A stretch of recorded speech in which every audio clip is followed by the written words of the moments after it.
Hello मेरे प्यारे बच्चों, कैसे हैं आप सभी। गाइज़, अभी हमने कुछ ही दिन पहले आपको क्लोज टेस्ट की ट्रिक्स की कुछ वीडियोस प्रोवाइड कराई। अब बारी है कि हम लोग क्लोज टेस्ट करवाना शुरू करें, लेकिन उसी से पहले आप बच्चों की एक बहुत बड़ी डिमांड आ रही है कि सर पहले PQRS की ट्रिक्स की वीडियो प्रोवाइड करा दीजिएगा, उसके बाद दोनों के आप लोग वीडियोस कराते रहिएगा। चलिए, बच्चे हमारे लिए सर्वोपरि हैं, तो हमने बच्चों की ही डिमांड को पूरी करते हुए PQRS की ट्रिक की वीडियो पहले देना संभव समझा। अब हम इसके बाद में आपको क्लोज टेस्ट और PQRS दोनों की वीडियो प्रोवाइड कराना शुरू करेंगे। थोड़ा सा यहाँ पे लीनियंसी बरतने का कारण ये भी था क्योंकि एग्ज़ाम की डेट तो चलो हो ही गई है ओवर, मुझे पता है, तो क्यों ना हम लोग इसका पूरा अच्छे से बेस बनाते हुए आगे बढ़ें और फिर आपको प्रोवाइड कराएं सब कुछ जो प्रोवाइड कराना है। ओके गाइस, तो इसलिए मैंने भी निर्णय लिया कि मैं आपको पहले PQRS का ट्रिक्स का वीडियो प्रोवाइड करा दूं, 1 या 2 वीडियो में जो कवर हो जाए पूरा असली मैटर। उसके बाद में मैं आपको इनकी वीडियोस को प्रोवाइड कराना शुरू कर दूंगा from Kiran book with sequence. Okay guys, तो यहाँ पे गाइज हम लोग जो बात करने वाले हैं वो करने वाले हैं टारगेट स्टेनो को लेकर के, CHSL को लेकर के, CGL को लेकर के और CPO को लेकर के। ये सभी टारगेट हमारे हाथ में रहेंगे, इनको पकड़ते हुए हम आगे बढ़ेंगे गाइज। यस गाइज, और साथ में आपका MTS भी। कुल मिला के कहूँ तो SSC पूरा कवर रहेगा इसके अंदर, साथ ही साथ आपका बैंकिंग भी। बच्चों, बैंकिंग का जो पैटर्न रहेगा वो सब कुछ इसका भी सेम ही रहता है बच्चों। यस, तो इतना घबराने की आवश्यकता नहीं है, बिल्कुल मतलब सेम मसला है दोनों का। आप करते रहिए यार, बढ़ते रहिए आगे, टेंशन वाली कोई बात नहीं है। साथ खड़ा हूँ मैं आपके, बिल्कुल बेफिक्र रहिए। जहाँ जहाँ दिक्कत आए मुझे तुरंत बताइए बच्चों, आप डेफिनेटली आपकी मदद करने वाले हम लोग। इस गाइस, जैसा कि मैंने आपको बता ही दिया है कि टारगेट तो आपको कम से कम 170 का रखना ही पड़ेगा। ये तो आप समझ लीजिए, पहले 170 से कम की तो सोचनी ही नहीं है। क्योंकि बच्चों क्या है कि आप सोचते 150 की है, आपको लगता है यार 154 मेरिट गई है, हाँ 150 तक ले आऊँगा, मेरा घर पे इतना स्कोर जा रहा है तो मेरा सिलेक्शन हो जाएगा। जितना हम सोचते हैं उतना हम लोग वहाँ जाके कर नहीं पाते हैं, फिर उसके आपके मार्क्स नहीं बन पाते हैं और फिर आपका सिलेक्शन रह जाता है। तो अपना सोच इतनी ऊँची रखो कि अगर आप थोड़ा सा उसमें डाउन भी हो जाए तो फर्क ना पड़े। यहाँ थोड़ा सा भी डाउन हो गया तो आपका सिलेक्शन गया आपके हाथ से। यस, आपको सुनने में मजाक लग रहा होगा, लेकिन मजाक करते रहिए बच्चों आप। लेकिन जब देखेंगे ना आप 2020 की मेरिट जब आएगी तब आपको पता चलेगा। जब 2019 में इतने एग्जाम पर ये 154 पर चली गई तो आप क्या समझते हैं बच्चों, ये कम से कम 160 पर जाएगी इस बार मेरिट आपकी, अगर आपने तैयारी नहीं की तो, आपने इसे हल्के में लिया तो। यस गाइस, तो यहाँ पे गाइस पूरी मेहनत कीजिए। 170 का टारगेट मैं करके तैयारी कराऊंगा आपको, मैं इससे नीचे नहीं उतरने वाला हूँ बच्चों, बिल्कुल बेफिक्र रहिए। मैं ना तो आपकी सुनूंगा और ना मैं आपको ऐसा करने दूंगा। ओके गाइस, यहाँ हम लोग बात करेंगे PQRS, यानी कि अगर बात करूँ तो हम लोग बात कर रहे हैं यहाँ पे सेंटेंस रीअरेंजमेंट की। सेंटेंस रीअरेंजमेंट की हम लोग बात करेंगे यहाँ पे। सेंटेंस रीअरेंजमेंट मतलब कि सेंटेंस को एक सुव्यवस्थित क्रम में लगाना। सेंटेंस को एक सुव्यवस्थित क्रम में लगाना, एक अच्छे खासे ढंग में उसको लगाना, हम लोग बात करेंगे इस पर। यस गाइस, बड़ी बात नहीं है, छोटा टॉपिक है, लेकिन पहले पूरा मैं इसका बेसिक तैयार कर दूँ, आपको समझा दूँ कि हमें क्या क्या कैसे कैसे करना है, फिर आपको ये चीज़ें समझ में आनी शुरू हो जाएंगी। यस गाइस, यहाँ मैं आपको पहले बता दूँ कि हमें किस तरह से इसको अटेंड करना है एग्जाम के अंदर और क्या हमारी स्ट्रेटेजी रहनी चाहिए इसके प्रति।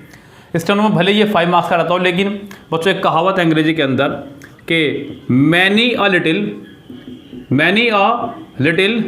मेक्स अ मिकिल, यानी कि बूंद बूंद से घड़ा भरता है। आप थोड़ा थोड़ा सोच करके छोड़ते चले जाएंगे। आप सोच रहे हैं कि 5 मार्क्स के लिए इतनी मेहनत क्या करनी, तो बच्चों 5 मार्क्स के सिनोनिम्स आने हैं, 5 मार्क्स के ही आपके एंटोनिम्स आने हैं, 5 मार्क्स के ही आपके इडियम्स आने हैं, फिर तो सब कुछ छोड़ते चले जाइएगा आप लोग, तो ऐसा कुछ भी नहीं हो पाएगा। हमें हर चीज़ को कवर करना होगा। 90+ मार्क्स तभी आप अंग्रेजी में ला सकते हैं, और अंग्रेजी ही है आपको जो नंबर दिलवा भी सकता है और आपका नंबर हटवा भी सकता है। तो गाइस, यहाँ पे आपको सबसे पहले स्टेनो के लिए कम से कम खासकर जो एग्जाम सबसे नज़दीक आ रहा है, तो आपको ध्यान देना होगा बच्चों, PQRS के टाइप पे ध्यान दीजिएगा। PQRS के अगर मैं टाइप्स की बात करूँ, यानी कि मैं सेंटेंस रीअरेंजमेंट नहीं लिखूँगा बार बार, आप मैं सीधा PQRS से लिखूँगा, जिससे कि मुझे भी आसानी रहे लिखने में और आपको भी। सेंटेंस रीअरेंजमेंट आप इसको खुद से समझते रहिएगा। PQRS के अगर मैं प्रकार की बात करूँ तो एग्ज़ाम में ये 3 तरह के आपको दिए जाते हैं। टाइप 1 के नाम से, टाइप 2 के नाम से, टाइप 3 के नाम से। लेकिन गाइस, ये टाइप करके वो बात नहीं करेगा, ये मैंने बताया आपको अपने हिसाब से, वो चाहे कुछ भी कहे, मैं आपको बताऊंगा कि कौन सा टाइप से आएगा और किसको कैसे सोल्व करना है। जिस गाइस, टाइप 1 जो है आपका पूरा का पूरा फुल्ली रहेगा ग्रामर बेस्ड। कैसा रहता है बच्चों, ये पूरा ग्रामर बेस्ड रहता है पूरा, जो कि बहुत इजी, बहुत ज़्यादा इजी रहता है। लास्ट ईयर स्टेनो में कुछ इसी तरह के क्वेश्चन आए, यस गाइस, और CHSL में भी। तो ये बहुत ज़्यादा इजी पोर्शन है आपके लिए। अगर देखा जाए तो ग्रामर बेस्ड रहता है, इसमें एक ही सेंटेंस दिया जाता है लेकिन उसको तोड़ दिया जाता है, उसके फैक्टर कर दिए जाते हैं। लाइक उसका सब्जेक्ट अलग कर दिया, उसकी वर्ब अलग कर दी, उसका पार्टिटिव अलग कर दिया है, उसका कॉम्प्लीमेंट अलग कर दिया है, उसका ऑब्जेक्ट अलग कर दिया है। आपको उनको सबको कंपाइल करना और एक सेंटेंस बनाना है इन सीक्वेंस इन ऑर्डर में। तो बड़ी बात नहीं है, बहुत छोटी सी बात है। पहला रहता है आपका टाइप 1, यानी कि एक ही सेंटेंस के टुकड़े कर दिए जाते हैं, उसको आपको सीक्वेंस इन ऑर्डर में सजाना होता है, वो बहुत ईजी सा काम है। दूसरा आपका टाइप 2 जो कि आपका रहता है सेंटेंस बेस्ड पे। किस पर रहता है आपका पूरा ये सेंटेंस बेस्ड। तो गाइस यहाँ पे क्या होता है, आपको अलग अलग सेंटेंस दिए जाते हैं। जैसे कि मैंने कहा कि मैं सुबह जल्दी उठता हूँ, मैं ऑफिस जाता हूँ, मैं नहाता हूँ, मैं नाश्ता करता हूँ। अब बच्चों आपको इसे पूरा का पूरा सजाना है सही सिस्टम में कि भाई सुबह पहले मैं उठता हूँ, सिंपल सी बात है, उसके बाद मैं नहाता हूँगा, फिर मैं तैयार होता हूँगा, नाश्ता करता हूँ, उसके बाद मैं ऑफिस जाता हूँगा। तो ये एक सिस्टम बनता है सही वाला। उसी सिस्टम से आपको सेंटेंस को सजाना है और आपको बताना है कि कौन सा PQRS रहेगा। यस गाइस, ये आपका टाइप 2। और टाइप 3 में क्या रहेगा बच्चों, टाइप 1 और टाइप 2 का मिक्सचर।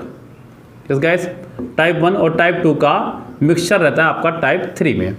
ये तो बात रही टाइप्स की कि कितने तरह के क्वेश्चन एग्जाम में आपसे PQRS से संबंधित पूछे जाते हैं। यस गाइस, अब बात करते हैं हम लोग यहाँ पे हमें किन किन चीज़ों पर और ध्यान देना होगा, फिर मैं आऊँगा आपके PQRS के टॉपिक पर। यस गाइस, ध्यान दीजिएगा बच्चों, PQRS करते समय हमें ना केवल सेंटेंस पर, हमें साथ ही साथ ध्यान देना होगा ऑप्शन पर भी। किस पर ध्यान देना होगा बच्चों, ऑप्शन पे भी। यस गाइस, एक तो बच्चों एक इंपॉर्टेंट बात ध्यान रखें, इससे पहले भी मैंने PQRS के ऊपर वीडियोस बनाई हैं, लेकिन वो आधी अधूरी, क्योंकि वो उन दिनों की हैं जब कभी मुझे YouTube की पावर का नहीं पता था। YouTube से हम लोग किससे कनेक्ट हो सकते हैं ये नहीं पता था, तो बस समय नहीं था, कह लीजिए लॉकडाउन की वजह से मैं YouTube पर आया। और अब तो मैं ज़बरदस्ती समय निकाल रहा हूँ आप लोगों के लिए। पूरा दिन बैच के बाद भी मैं किसी ना किसी तरह से एडजस्टमेंट करके समय निकालता हूँ और आपके सामने आके इस तरह से बैठ जाता हूँ। यस गाइस, यहाँ मैं PQRS पूरा फिनिश करूँगा, बिल्कुल बेसिक से लेके एडवांस तक। यस, उन वीडियोस में हमने पूरा कवर नहीं कर पाए हैं, उनके लिए माफ़ी चाहूँगा। यहाँ बच्चों हमें ध्यान देना होगा सबसे पहले ऑप्शंस पे भी। सेंटेंस तो ध्यान देने ऑप्शन पे। लाइक आपने ऑप्शन देखा कि PQRS, RPQS, SPQR, QPRS। तो गाइस आप समझ जाइएगा कि सेंटेंस का सिर्फ पहला अगर आपको सेंटेंस मिल जाए, क्योंकि सारे सेंटेंस एक अलग ऑप्शन से स्टार्ट हो रखे हैं, अगर आपको पहला सेंटेंस भी मिल जाए इसमें तो समझो आपका काम हो गया। पहला तो मैं कहूँगा कि आपको चारों तरफ से निगाह रखनी है, अपनी हिरण के बच्चे की तरह चौकन्ना होकर बैठना है बच्चों, पूरी कमांड बना के बैठना होगा। अगर आपको पहला ऑप्शन भी मिल जाए यहाँ से तो समझ जाइएगा कि आपका काम हो गया। यस गाइस, एक तरीका तो ये है ऑप्शन को देख करके। दूसरे तरीके में ऑप्शन को जिस तरह से देता है आपको, जहाँ पर वो देगा PQRS, PRQS, PSQR, PQSRS, PRQS, ये। सो गाइस एक तरीका ये भी है। इसमें क्या कर दिया उसने, सभी ऑप्शन जो है P से स्टार्ट कर दिए। अब मुझे दिमाग लगाने की जरूरत नहीं है, मैं मतलब सुनिए बात तो ध्यान से। कई बार क्या होता है कि आप पहला सेंटेंस ही नहीं ढूंढ पाते हैं, लेकिन जब आपके पास ऑप्शन है, भैया पहला सेंटेंस P से स्टार्ट होगा तो हम पहला क्यों ढूंढें, हम दूसरा सेंटेंस ढूंढेंगे फिर। यस गाइस, तो एक तरीका ये है आपको बेवकूफ़ बनाने का। तो बच्चों ये है आपके तीनों तरीके, दो तरीके कि किस तरह से एग्जाम में आप लोग कमांड बनाएंगे अपनी। मतलब आपको पहले निगाह, सबसे पहले निगाह आपको ऑप्शन पे ही रखनी है। ऑप्शंस को आपको भूलते हुए नहीं चलना है, ऑप्शन को ध्यान में रखते हुए आगे बढ़ना है। ध्यान रखें, ऑप्शन एक बहुत बड़ा रोल प्ले करेगा आपके एग्जाम में। यस गाइस, अब अगर मैं बात करूं PQRS की, तो मैं पहले पढ़ा रहा हूं आपको टाइप 1। यस गाइस, जो कि है हमारे ग्रामर बेस्ड। टाइप 1 में क्या रहता है बच्चों, पूरा का पूरा एक ग्रामर बेस्ड सेंटेंस स्ट्रक्चर होता है, यानी कि एक ही सेंटेंस को तोड़ करके आपको प्रस्तुत किया जाता है आपके सामने, आपको उसे सही सीक्वेंस में लगाना है। इतना सा काम करना है और बस, कुछ भी नहीं बच्चों। अब बच्चों एक सेंटेंस के अंदर क्या क्या चीज़ें हुआ करती हैं, पहले आपको ये भी बताना चाहिए बच्चों। एक सेंटेंस के अंदर जो सबसे मेन चीज़ है वो है सब्जेक्ट, दूसरी जो मेन चीज़ है वो है वर्ब, तीसरी जो मेन चीज़ है वो आपका पार्टिटिव। क्या बच्चों, पार्टिटिव। उसके बाद आपका है एट्रीब्यूट, सब्जेक्ट कॉम्प्लीमेंट, ऑब्जेक्ट। ये सब चीज़ें हमारे पास पता होनी चाहिए कौन सी चीज़ क्या है। जिस गैस एक सेंटेंस को लिए आपको ये सब चीज़ें पता होनी चाहिए। और दूसरी चीज़ें बच्चों जो और है, जैसे कि मान लीजिए रिलेटिव प्रोनाउन हो गया। क्या हो गया बच्चों?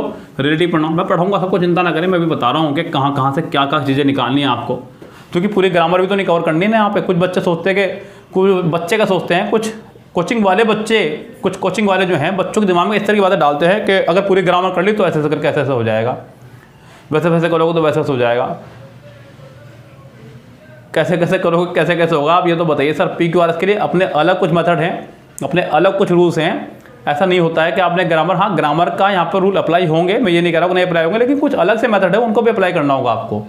ये बच्चों तो जरा ध्यान दीजिएगा यहाँ पे, ये चीज़ें तो हैं ही। साथ ही साथ आपके लिए मेन मसला रहता है रिलेटिव प्रोनाउन का। किसका रहता है? रिलेटिव प्रोनाउन का। ये आपके लिए बहुत बड़ा रोल प्ले करता है। मैं हर बार देखता हूँ आपके ऐसे सिस्टमों के अंदर जब 5 क्लोज टेस्ट आ रहे हैं, PQRS आ रहे सॉरी, उनमें से एक जरूर आपका इससे रहता है, रिलेटिव प्रोनाउन से।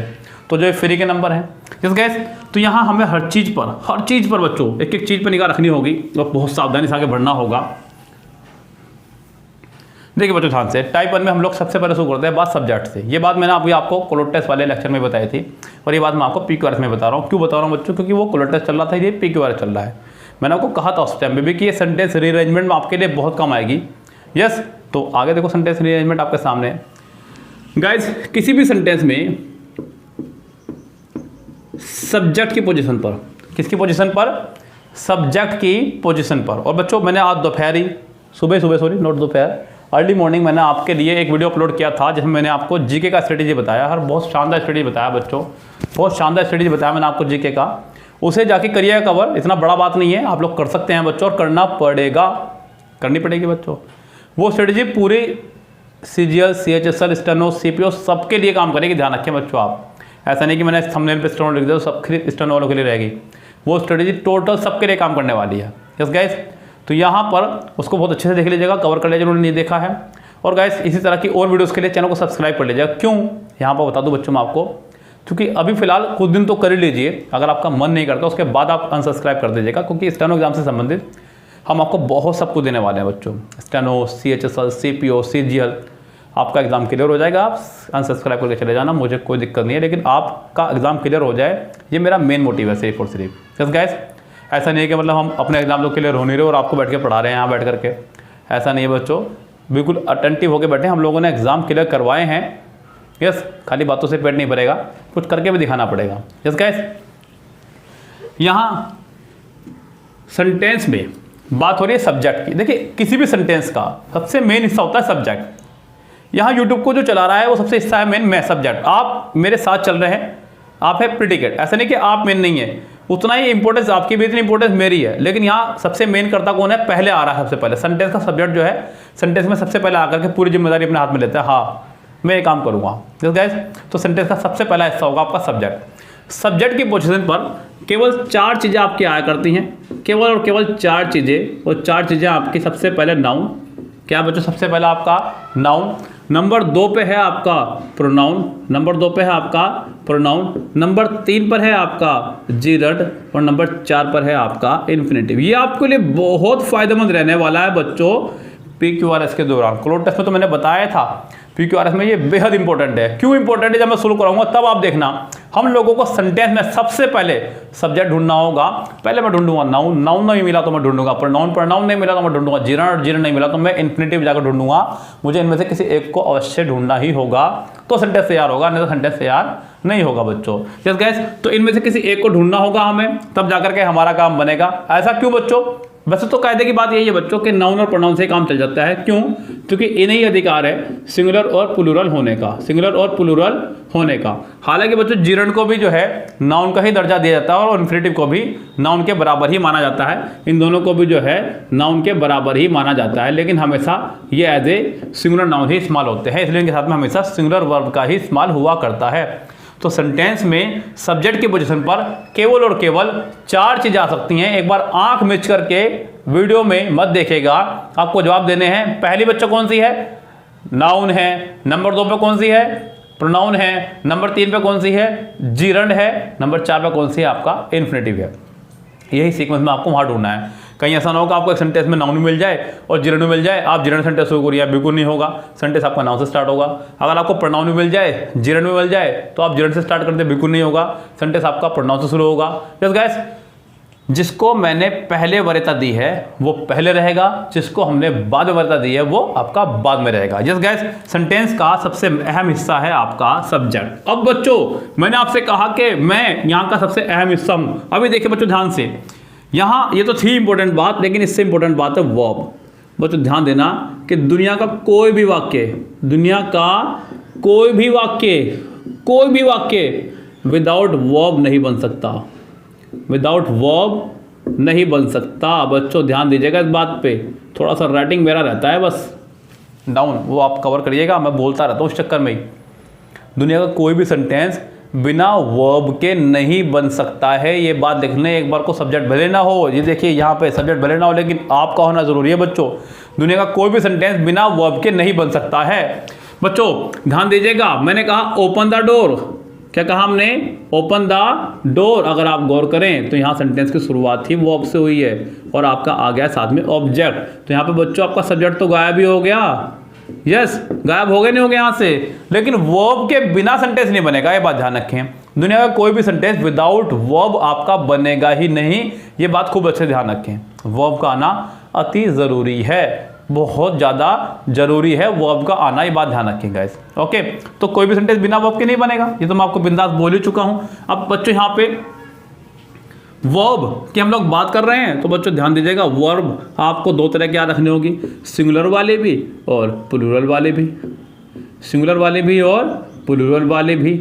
सिंगुलर वर्ब में जो आपके वर्ब रहेंगे वो रहेंगे आपके सिर्फ 5, जिनमें आपका रहेगा is, is, was, has, does और वर्ब की फर्स्ट फॉर्म में एस या एस। दिख रहा है ना साहब बच्चों? ये लीजिए, थोड़ा सा कैमरा हम टर्न कर देंगे, ऐसी बात नहीं है। प्लूरल वर्ब में जो आपकी रहेगी वो रहेगी आपकी आर, वर, हैव, डू और वर्ब की फर्स्ट फॉर्म। 5 है सिंगुलर वर्ब, 5 है प्लूरल वर्ब, 5 इस उंगली पे लिख लेना, 5 इस हाथ पे लिख लेना, पांचों को बैठे बैठे देखते रहना, निहारते रहना अपने आप को। यस गाइस, आपको ये पांचों करके याद हो जाएंगी। 5 सिंगुलर वर्ब में आएंगी, 5 प्लूरल वर्ब में आएंगी, इनको खूब अच्छे से कवर कीजिएगा। यस गाइस, और गाइस इनके अलावा जो सेकंड फॉर्म वाली है उनको हम रखते हैं कॉमन वर्ब में। किसमें रखते हैं बच्चों? कॉमन वर्ब में। मीन्स वो सिंगुलर और प्लूरल दोनों जगह आपकी सेम रहेंगी। सबसे पहली बात। दूसरी इंपॉर्टेंट बात याद रखनी है आपको हेल्पिंग वर्ब की ही। जैसे कि हेल्पिंग वर्ब की मैंने बताया आपको कि 4 श्रेणियाँ होती हैं। कितनी श्रेणी होती हैं बच्चों? 4 श्रेणी होती हैं। पहली फैमिली है डू की फैमिली, दूसरी फैमिली है हैव की फैमिली, तीसरी फैमिली है बी की फैमिली, चौथी फैमिली है मॉडल वर्ब की फैमिली। किसकी फैमिली है बच्चों? मॉडल वर्ब की फैमिली। पहली फैमिली किसकी है बच्चों? अब बताओ, मैं इसको छुपा देता हूँ, चलो अब बोलो। पहली फैमिली है आपकी किसकी है? डू की फैमिली, दूसरी हैव की फैमिली, तीसरी बी की फैमिली, चौथी मॉडल वर्ब की फैमिली है बच्चों। किसकी फैमिली है? मॉडल वर्ब की फैमिली है। चलिए जी बच्चों ध्यान दीजिए, यहाँ पे डू की फैमिली में आपका आता है डू, डज, डिड। हैव की फैमिली में आपका आएगा हैव, हैज, हैड। बी की फैमिली में आपका आएगा, ये तो बहुत लंबी चौड़ी है बच्चों, is am are, was were, is am are, was were और been, being, being, being. Modal verb की फैमिली में आपके will, shall, can, may, would, should, could, might, must, ought to। ये आपके मॉडल वर्ब की फैमिली में रहेंगे। बच्चों ध्यान देना को, मतलब मैं हमेशा बोलता हूँ बच्चों को कि ना केवल इनको याद रखना है, इनकी गिनती भी याद रखनी है। ऐसे नहीं कि बस याद है मेरे, तो साथ ही साथ गिनती भी याद रखेंगे। डू की फैमिली में 3 मेंबर हैं, do, does, did, do, does, did. Have की फैमिली में 3 मेंबर हैं, has, have, had, has, have, had. Be की फैमिली में पूरे 3 नहीं, मुझे दोनों हाथों इस्तेमाल करना पड़ेगा, 8 मेंबर हैं, is, am, are, was, were, be, been, being. पूरे 8 मेंबर आपके बी की फैमिली के अंदर रहते हैं और मॉडल वर्ब में पूरे 10 मेंबर है। कितने मेंबर है? पूरे 10। यस, विल, शैल, कैन में ऐसे याद रखो, फिर इनका पास वुड, शुड, कुड, माइट और फिर मस्ट, ought to, बस 2 और याद रखनी है। तो गाइस यहाँ पे ये सब चीज़ें याद रखें, ध्यान रखना बहुत बच्चों खूब अच्छे से। इसके साथ में हमेशा आएगी वर्ब की फर्स्ट फॉर्म। क्या आएगी? वर्ब की फर्स्ट फॉर्म। ऐसे नहीं करूँगा बात, ऐसे करूँगा जैसे करनी चाहिए। बच्चों मैं भले ही थोड़ा समय लूँगा इसमें, लेकिन खतरनाक करा के जाऊँगा। अंदाज आपको पसंद आएगा और जिनको नहीं आएगा वो तो डिसलाइक करके जाएंगे, सिंपल सी बात है। सबको आप संतुष्ट नहीं कर सकते हैं, जो आपसे संतुष्ट हैं उनको संतुष्ट करना हमारा काम है, और मैं मेहनत करता रहूँगा आपके लिए जब तक आपका सिलेक्शन ना हो जाए। इस साल 2019 वाले में हमारे यहाँ अब तक 13 बच्चों का सिलेक्शन हो चुका है, जो मुझे पता चला है। बाकी बच्चों के मैसेज आ रहे हैं, कमेंट आ रहे हैं, बता रहे हैं। 13 स्टूडेंट हुए हैं सेलेक्ट, जो कि 3 थे ऑफलाइन और अभी 10 थे उसमें से ऑनलाइन स्टूडेंट हमारे पेड कोर्सेज के। यस गाइस, तो आपका भी होगा सिलेक्शन, बिल्कुल बेफिक्र रहिए। अभी तो मैंने बहुत कुछ यहाँ पे बच्चों को प्रोवाइड करा दिया है, तब तक तो हम लोगों ने इतना प्रोवाइड कराया भी नहीं था। 1K रिकॉर्डिंग हम लोग कंप्लीट कर चुके हैं यूट्यूब पर फ्री वाली वीडियोज़ की, और जो पेड वाली वीडियो को मिला दूँ तो लगभग 2500 से ऊपर वीडियो हमारे हो चुके हैं यूट्यूब पर आज। यस गाइस, तो बहुत बड़ी उपलब्धि है। डू की फैमिली के साथ में आपकी हमेशा रहेगी वर्ब की फर्स्ट फॉर्म, मेन वर्ब की। हैव की फैमिली के साथ हमेशा रहेगी वर्ब की थर्ड फॉर्म, मेन वर्ब की। बी की फैमिली के साथ में ING फॉर्म या फिर थर्ड फॉर्म। ING फॉर्म आपकी रहेगी एक्टिव में, थर्ड फॉर्म आपकी रहेगी पैसिव में, और बच्चों मॉडल वर्ब के साथ रहेगी हमेशा वर्ब की फर्स्ट फॉर्म। यस, एक और बात याद रखिएगा यहाँ पे, मॉडल वर्ब से जरूर याद रखिएगा इस बात को। आपकी मॉडल वर्ब ही एक ऐसी वर्ब है, मुझे ध्यान देना इस बात पे, मॉडल वर्ब कभी भी विदाउट मेन वर्ब के नहीं आएगी। ध्यान देना, मॉडल वर्ब अगर आएगी तो उसके बाद में मेन वर्ब का आना अनिवार्य है, और वो भी तुरंत बाद आना अनिवार्य है। सबसे पहले ध्यान रखिएगा। दूसरी बात ध्यान रखिएगा, वाक्य में नोट हमेशा हेल्पिंग वर्ब के बाद आएगा, हेल्पिंग वर्ब के बाद आएगा। वाक्य में नेवर हमेशा मेन वर्ब से पहले आएगा, मेन वर्ब से पहले आएगा। बच्चों ध्यान देना, देखो ये छोटी छोटी चीज़ें ही हैं। और जो वाक्य में नो होता है, वाक्य में नो हमेशा नाउन से पहले आएगा, नाउन से पहले आएगा। अरे यार, ये तो हमें पता ही नहीं था, हमें तो लगता है कि नो एक ही है, नो नोट नेवर, बस थोड़ा सा मीनिंग का अंतर है। यही तो सोच रहे हैं बच्चों आप लोग, ज़रा ध्यान दीजिएगा। मेरा इसके ऊपर एक वीडियो पड़ा हुआ है स्पेशल, नो नोट नेवर में डिफरेंस, लेकिन बच्चे पढ़ते कहाँ हैं। पढ़ लें तो फिर मज़ा ही ना आ जाएगा बच्चों। देखिए, वो तो वीडियो आप देख लेंगे जब देखेंगे, लेकिन मैं आपसे कहूँगा कि साथ साथ नोट्स बनाते हुए जरूर चलना है बहुत अच्छे से। एक बार वीडियो देखने के बाद में दोबारा नोट्स बना लेना, आपके काम आएंगे। No not never, no not never, ये आपका एक एडजेक्टिव है और ये आपके दोनों एडवर्ब है। इस गाइस, इसकी पोजीशन हमेशा रहेगी वर्ब से पहले, इसकी पोजीशन रहेगी हेल्पिंग वर्ब के बाद, इसकी पोजीशन रहेगी हमेशा वर्ब से पहले, इसकी पोजीशन हमेशा रहेगी नाउन से पहले। मैंने कहा आपसे आई हैव नो कार, मेरे पास कार नहीं है, ये नाउन है भैया। क्या आपका ये नाउन है, और नाउन से पहले हमेशा आया करता है एडजेक्टिव। क्या आया करता है बच्चों? एडजेक्टिव। तो ये आपका एडजेक्टिव का काम करके, आई हैव नो कार, मेरे पास कार नहीं है। आई हैव नो टाइम, मेरे पास टाइम नहीं है। टाइम आपका एक नाउन है, नाउन से पहले जो आया वो कहलाया आपका एडजेक्टिव। क्या कहलाया आपका? एडजेक्टिव। मेरे पास समय नहीं है, मेरे पास समय नहीं है, नहीं है तो नहीं है। यस। तो बच्चों यहाँ पे सेंटेंस में हमने देखा कि नो का इस्तेमाल हम लोग कर रहे हैं हमेशा नाउन से पहले। किससे पहले कर रहे हैं? नाउन से पहले। अब जरा ध्यान दीजिएगा, नोट और नेवर का भी देख लीजिए डिफरेंस। ये बहुत ही प्यारा डिफरेंस है, आपके PQRS के लिए बहुत इंपॉर्टेंट है। ध्यान से सुन लीजिएगा बच्चों, समझ लीजिए पहले ध्यान से, फिर उसके बाद में डाउनलोड करके आप लोग डाउनलोड कर लेना। चलो मैं कह रहा हूँ बच्चों, आपको नहीं हमें पैसे कमान देना, मत कमान दीजिए, लेकिन आप अपना तो इंतजाम कीजिए पूरा।